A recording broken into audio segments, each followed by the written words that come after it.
Good morning. It is January 8th, 2025, 12:21. Ooh, angel number 1221 p.m. It is 27 degrees outside. I'm a little sick today, so I stayed home from work, but I am going to go for a little drive, and I'm talking to the collective. Hi everyone. Today I want to talk about quantum shifting. I feel like a lot of people out there are talking about quantum shifting right now, and I have some experience with quantum shifting myself. So I'm just going to share some of my experiences, share some encouragement, give you a little analogy. I'm going to start with the analogy because I've used it before, but I'll use it again because it's pretty solid in my mind. About how you and your consciousness, your point of consciousness, are like a little boat on the ocean.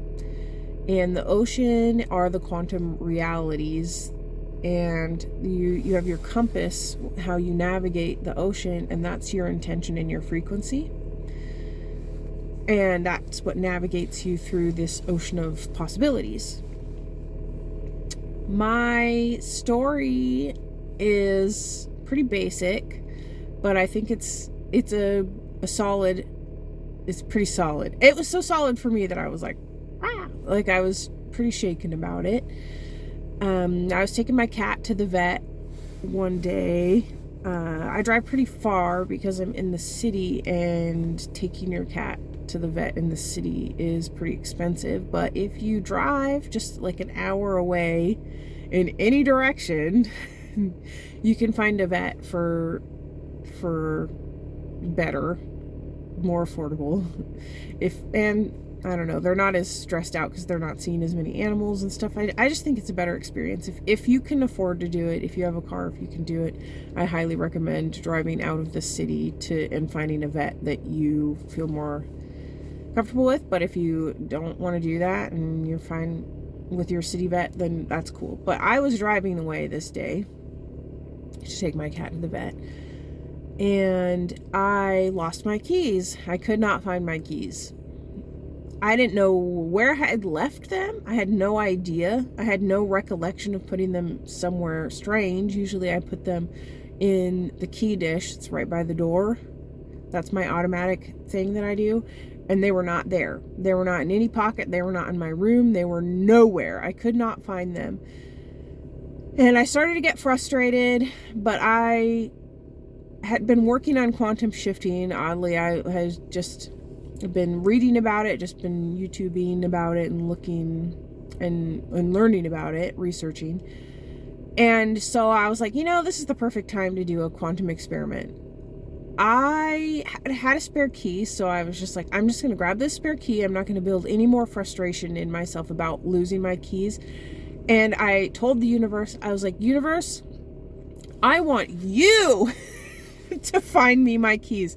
In fact, don't even find them. I want you to bring my keys to me. I want my keys to be sitting right next to me. I'm done looking for them. I'm not going to look for them at all. From this point on, I am done looking for my keys. My keys are going to find me. And I was done with it.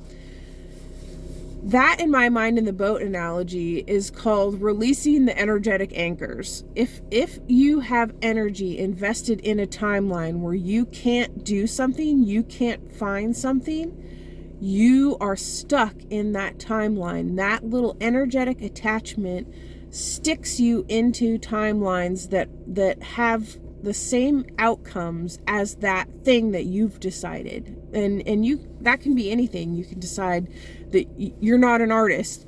I can't make art. You won't make art. I can't find my keys. You're not going to find your keys. I'm not going to find my keys without turning over the entire house to find those keys. That's how it's going to work, because that's what you've decided. That's an energetic anchor that you have put that limits the number of possibilities that are open to you. So I released the energetic anchors. I was like, no, I'm done. I'm not going to look for my keys anymore. I have a spare key. And that's the thing that really helped me, was that I had a spare key, and I was comfortable never finding my key again. I said, if my key is lost to the fucking cosmos, then I am cool that, like, I am done. I don't need it. I have a spare key. I can always get another key. It doesn't matter. But I want my key to find me. I want my key to come to me. My key will be coming to me. I'm not looking anymore. So I got in the car with my cat and we started driving. It was quite a drive.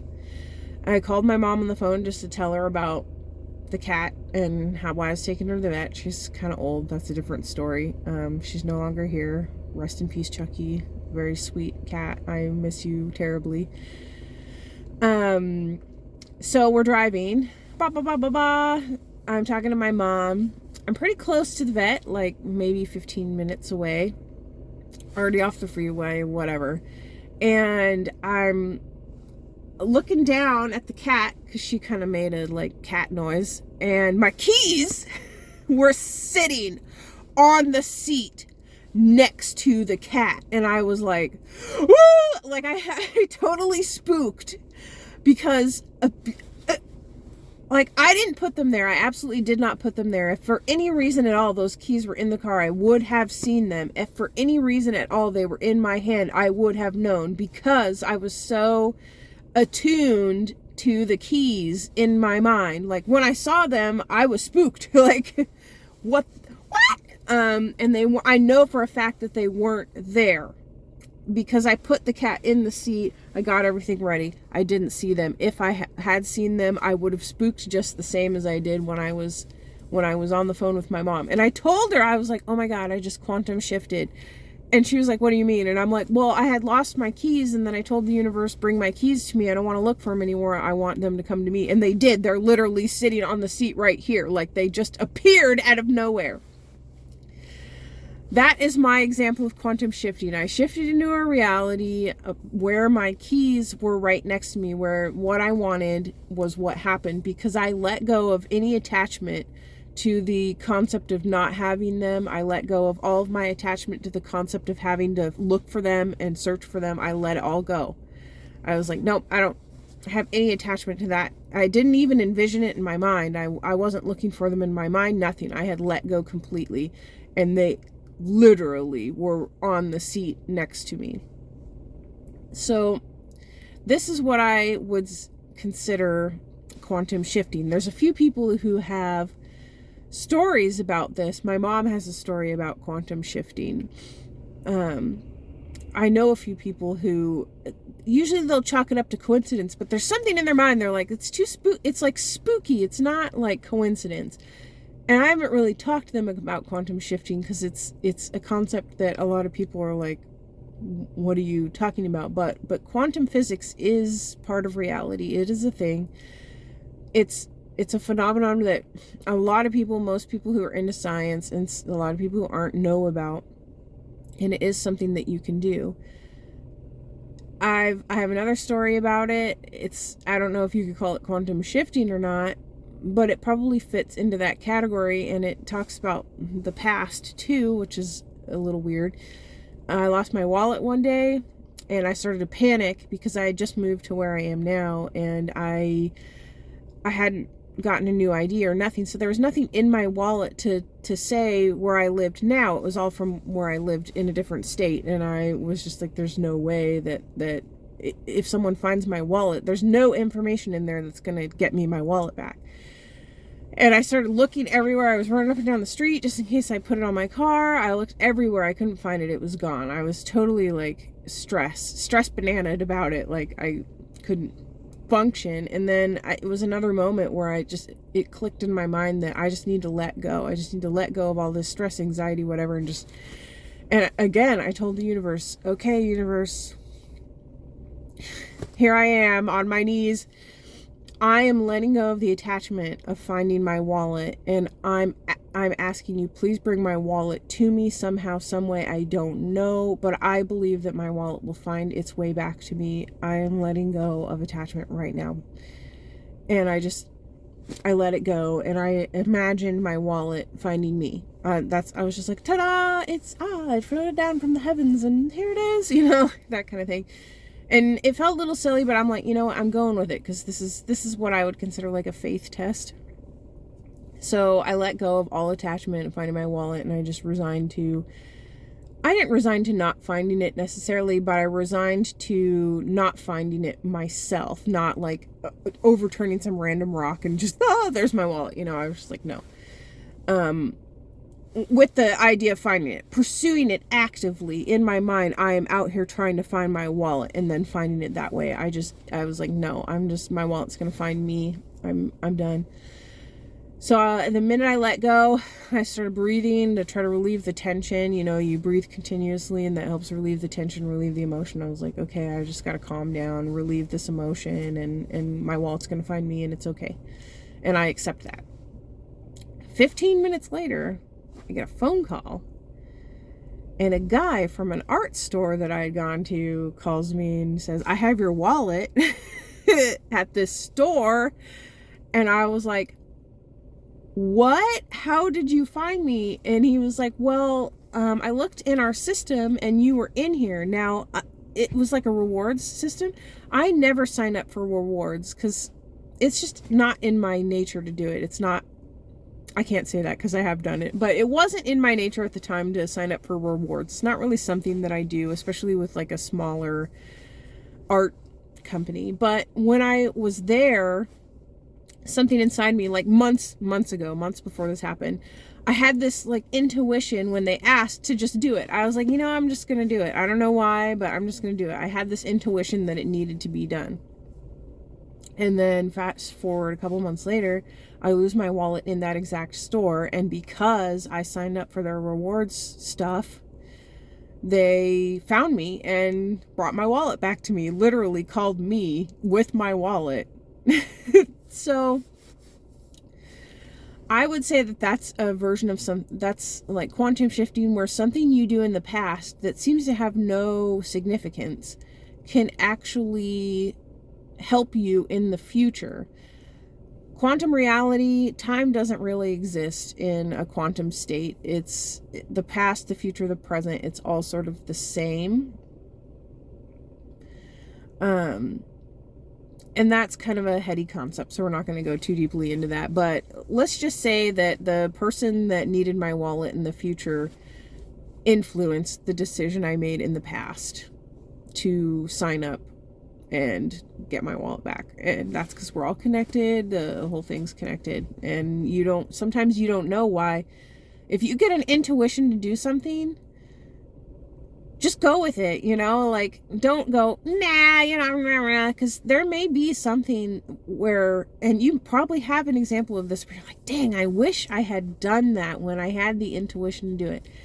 Listening to your intuition can be kind of hard because of all the doubt and everything that survival puts in us, all of the doubt that I would say even culture puts in us to kind of silence our intuition and not listen to that gut feeling that we have.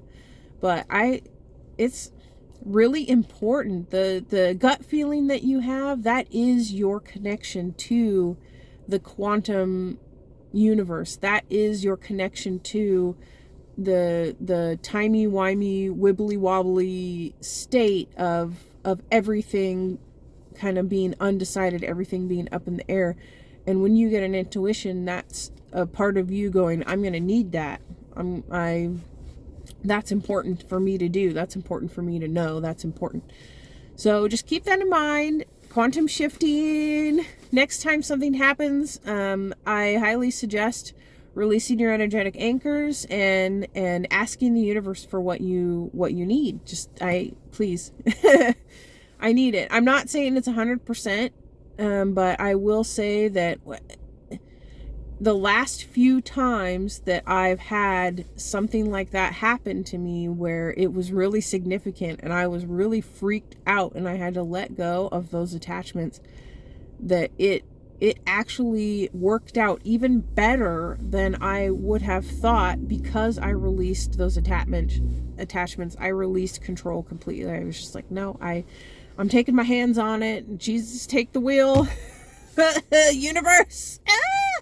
And it actually worked out better than I expected. So that's just some stories from my side of the collective. I hope that everyone is having a good day today. You can hear my stuffiness rolling around in here. I'm going to go for my little merry jaunt out in the cosmos, and then I'm gonna go home and I'm gonna sleep some more because I have been sleeping, and I've asked the universe to heal me at a faster than usual rate. So over the next days, we'll see how that works out for me. Anyway, take care, everyone, and I'll talk to you tomorrow.